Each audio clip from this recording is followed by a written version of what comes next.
Hello guys, I'm Nika.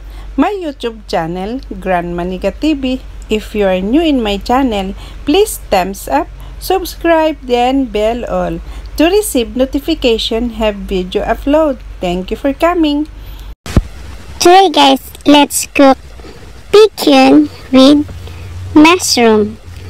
Just follow what I'm doing and you can also enjoy the benefits of this nutrient in yummy beef. Ngayon naman mga best, magluto tayo ng kalapati na may Chinese mushroom.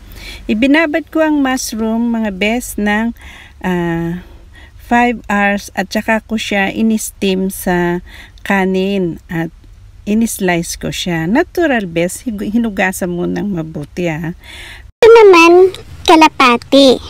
Ay, linisin ko mabuti, tinanggalan ko ng laman sa loob niya, yung organs niya, at saka ko siya nirab ng asin, ng mild lang. Tapos hinugasan ko ulit, at nagpakulo ako ng tubig na 500 ml, at nilagyan ko rin ng 100 ml na teriyaki sauce. Nilagyan ko rin ng 3 slice na luya.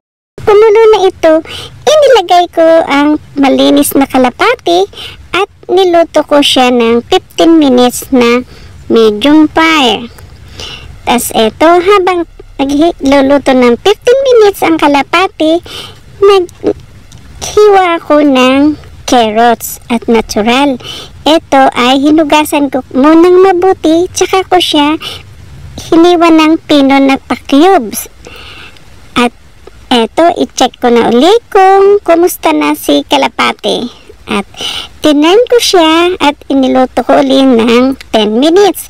Habang nagluluto uli ako ng 10 minutes ay nugasan ko naman ang cucumber, pipino. At kailangan talaga linisin mabuti. So pagkatapos ko siyang binalatan side by side ay nagtira ako ng kaunting green yung balat at hiwain ko rin ito ng maliliit na pa-cubes, ganun. Eto mga beso, ganyan lang para ko uli si kalapati at in-turn ko siya uli. Tapos yung sabaw niya ay parang kadlo-kadluin mo lang para masanip siya na iluto uli siya ng 5 minutes. O ito na, luto na siya. Total ng 30 minuto. Drain up ko siya. At ito naman lettuce ngayon na pangbalot ang aking lilinisin. Gasan din mabuti ang lettuce. At ito ay ibabad sa asin ng 5 minuto. Para kung may lason na pinang spray dyan ay matanggal at ng malinis na mabuti, at saka ito ay patitian at himayin mga bes. Dahan-dahanin siya na paghiwa-hiwalayin yung mga taklop niya yan, no, diba? Tapos piliin yung pinakamaganda. At kailangan kasi gagawa tayo ng forma na pabilog. Kasi yan ang gagamitin na pangbalot niya. So, ito mga bes, ang last na panghugas ay yung inumin na tubig. Kasi nga, hindi siya iluluto. Kaya, ginawa ko, nagpakulo ako ng tubig. At yung pwede na siyang inumin, pinalamig ko siya bago ko hinugas. So, eto na, nakasalansan na. Ito naman ang kalapati na luto na. Tanggalan ng balat, alisin yung taba-taba niya dyan, yung mga taba, at himayin, kunin lang yung laman. Ganyan o. Tiyagain mo talaga, kaya kailangan pag naggawa nito, maghugas na lang ng kamay na mabuti. Sure na malinis ang mga kuko bago gawin yan. Tas, yan, i-chop mo siya ng pa-square din, putol-putulin. At ito naman yung water chestnut.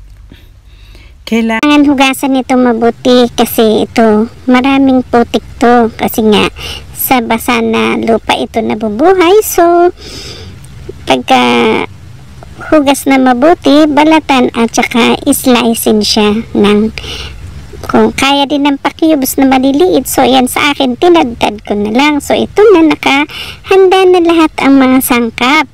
At magpainit ng kawali, lagyan ng mantika.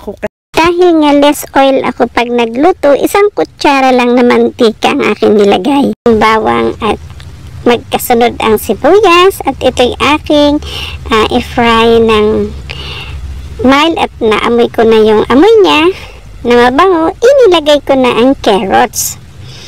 So yan, gisa-gisa konti, tas inilagay ko na rin yung cucumber at inilagay yung water chestnut, idinagdag ko na rin at yung mushroom na luto na kasi yan kanina sa ibabaw ng kanin. So, iminix ko siya mabuti. Lagyan ko siya ng kaunting paminta at saka asin.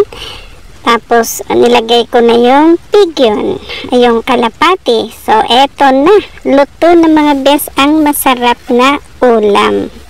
Enjoy! Ihain ng mainit.